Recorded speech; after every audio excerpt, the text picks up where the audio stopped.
Hey everyone, welcome back to my YouTube channel. दोस्तों, आज या कल मार्केट फिर से रिकवर करने वाला है। तो जब मार्केट रिकवर करेगा तो क्या आपको पता है आपको कैसे स्टॉक सिलेक्ट करने चाहिए for swing and positional trading के लिए? तो अगर आपको ये नहीं पता तो आप सही प्लेस पर हो।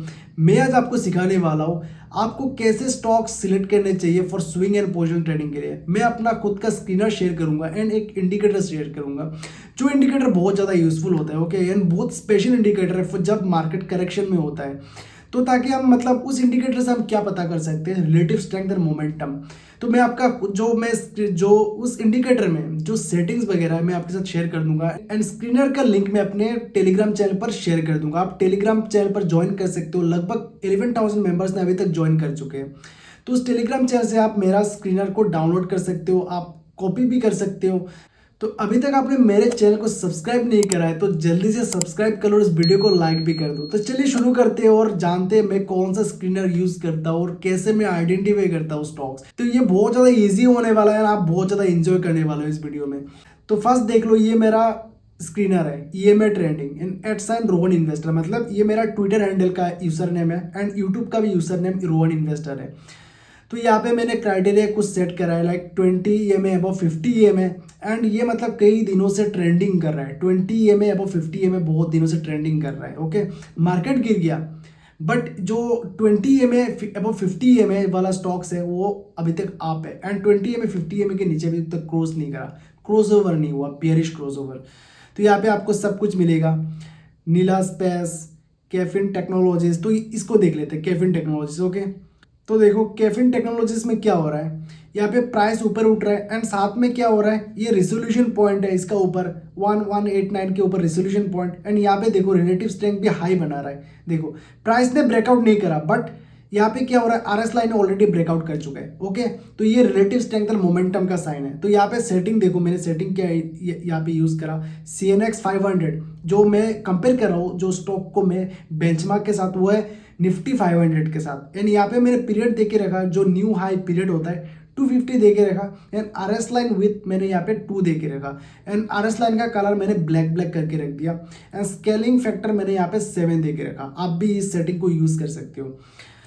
तो यहाँ पे देखो ये रिलेटिव स्ट्रेंथ वाला स्टॉक है, तो आप ऐसे करके आप अपना वॉच लिस्ट बना सकते हो जो हाई रिलेटिव स्ट्रेंथ वाला स्टॉक है। तो यहाँ पे देखो ये स्टॉक हाई बना रहा है बट अदर स्टॉक्स क्या बना रहा है, जो इस मार्केट करेक्शन की वजह से 20-30% डाउन है, अभी तक रिकवर नहीं करा। तो ऐसे स्टॉक्स को हम क्या बोलते हैं, रिलेटिव आउट परफॉर्मर या लीडिंग स्टॉक्स बोलते हैं विलियम ओ'नील के लैंग्वेज में। तो विलियम ओ'नील के बारे में अगर आपको नहीं पता है तो आप सर्च कर सकते हो, he is one of the greatest trader. Okay, उन्होंने बहुत पैसा बनाया अपना रिलेटिव स्ट्रेंथ मेथड को यूज़ करके। तो ये एक स्टॉक आपको पता चल गया, ऐसे आप स्टॉक्स को सिलेक्ट कर सकते हो। नेक्स्ट स्टॉक आप यहाँ पे देख लो, computer age management services limited. तो इसको मैं एक बार देख लेता हूँ इसमें रिलेटिव स्ट्रेंथ है या नहीं। तो यहाँ पे देखो, यहाँ पे रिलेटिव स्ट्रेंथ है, ये रिजोल्यूशन पॉइंट है एंड यहाँ पे देखो प्राइस रिजोल्यूशन पॉइंट से ब्रेकआउट होने से पहले यहाँ पे RS लाइन ने ब्रेकआउट दे दिया, मतलब यहाँ पे रिलेटिव स्ट्रेंथ और मोमेंटम है। तो ऐसे करके आप अपना वॉच लिस्ट बढ़ाओ, अपना वॉच लिस्ट को आप और भी स्ट्रॉन्ग बना सकते हो हाई रिलेटिव स्ट्रेंथ स्टॉक को ट्रेड करके।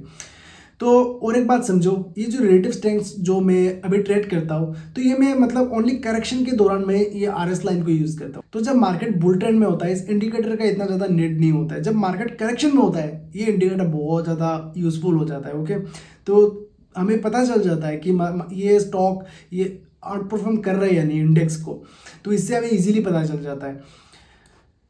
तो देखो और एक देखो यहाँ पे मैं देख लेता हूँ,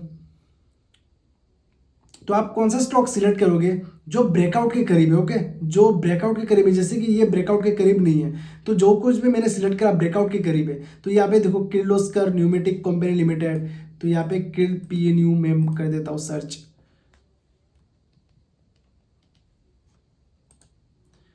तो यहाँ पे देखो ये भी, तो ये RS लाइन यहाँ पे फ्लैट है एंड यहाँ पे स्ट्रेंथ दिखा रहा है, ये रिजोल्यूशन पॉइंट है। तो यहाँ पे भी मोमेंटम है, स्ट्रेंथ है। तो ऐसे करके आप सिलेक्ट करो ना, आप अपना खुद का एडिशनल फंडामेंटल अगर आप एनालिसिस करते हो तो अपना फंडामेंटल एनालिसिस भी ऐड करो, अर्निंग्स ग्रोथ देखो, सेल्स ग्रोथ देखो, मार्जिन, ऑपरेटिंग प्रॉफिट मार्जिन क्या इंक्रीज हो रहा है डिक्रीज हो रहा है, सब कुछ देखो आप।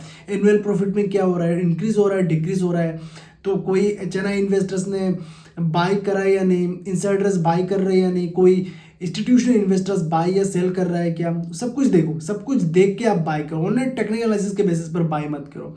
मैं बोलता हूँ फंडामेंटल एनालिसिस भी ऐड करो। मैं सच बोल रहा हूँ, जब फंडामेंटल एनालिसिस अब आप ऐड करते हो ना, आपका विनिंग रेट और ज़्यादा इंप्रूव होता है, आपका विनिंग रेट और भी ज़्यादा इंक्रीज हो जाता है। अगर मान लो आप टेक्निकल एनालिसिस करके आपका विनिंग रेट 40 या 50% हो गया, आप जब इसमें फंडामेंटल एनालिसिस इंक्लूड कर दोगे तो आपका विनिंग रेट बहुत ज़्यादा इंक्रीज हो जाएगा। 70-75% तक भी आपका विनिंग रेट जा सकता है। तो बुल मार्केट, जब मार्केट बहुत ज़्यादा अच्छा होता है, मेरा विनिंग रेट कितना होता है पता है आपको? 75 से 80% होता है। मतलब मैं 10 ट्रेड अगर मैं लेता हूँ तो उसमें मेरा 2 ही लॉसिंग ट्रेड रहता है एंड 70 से 75% ट्रेड मेरा विनिंग ही रहता है भाई। तो फंडामेंटल एनालिसिस इंक्लूड करो। तो ऐसा नहीं है कि आप देखो मेरा टेक्निकल कर रहा हूँ तो मुझे फंडामेंटल जानने की ज़रूरत नहीं है, जानने का ज़रूरत है। अभी आपके पास कैपिटल हो सकता है 5-10 लाख, आप फ्यूचर का सोचो। जब आपका फ्यूचर में 1 करोड़ 2 करोड़ होगा तब आप टेक्निकल एनालिसिस के बेसिस पर ट्रेड नहीं कर पाओगे, आपको फंडामेंटल एनालिसिस ऐड करना ही पड़ेगा। तो कोई भी आप ट्रेडर ले लो, कोई भी, अगर आप बुक्स पढ़ो, कोई भी ट्रेडर लो, सब बेसिक तो ये 3 चीज़ देखना ही जरूरी है: sales, earnings and operating margin. ये तीनों देखना बहुत ज़्यादा ज़रूरी है। अगर सेल्स ग्रो नहीं हो रहा है तो कंपनी में कुछ ना कुछ गड़बड़ है कंपनी में, ओके। अगर प्रॉफिट्स भी नहीं हो रहा है तो कुछ ना कुछ गड़बड़ है। अगर मार्जिन ग्रो नहीं कर पा रहा है तो मतलब हाई कंपटीशन है, ओके। तो इस वजह से मार्जिन ग्रो नहीं कर पा रहा है, फ्यूचर में इतना ज़्यादा शायद मूव ना भी दे सके ऐसा कंपनी। तो ये तीनों चीज़ बेसिक है, ये तीनों चीज़ आपको देखना ही जरूरी है। तो अगर आपको ये वीडियो पसंद आया तो कमेंट करके जरूर बताना एंड स्क्रीनर को आप डाउनलोड कर लेना, मैं टेलीग्राम चैनल पर डाल दूंगा। तो टेलीग्राम चैनल का लिंक मैं पिन कर दूंगा कमेंट बॉक्स पर एंड साथ में मैं डिस्क्रिप्शन पे भी डाल दूंगा। तो जल्दी से मेरे टेलीग्राम चैनल को ज्वाइन करो और सीखने का सिलसिला जारी रखो। तो फिर मिलते हैं और एक नए वीडियो के साथ, तब तक के लिए गुड बाय।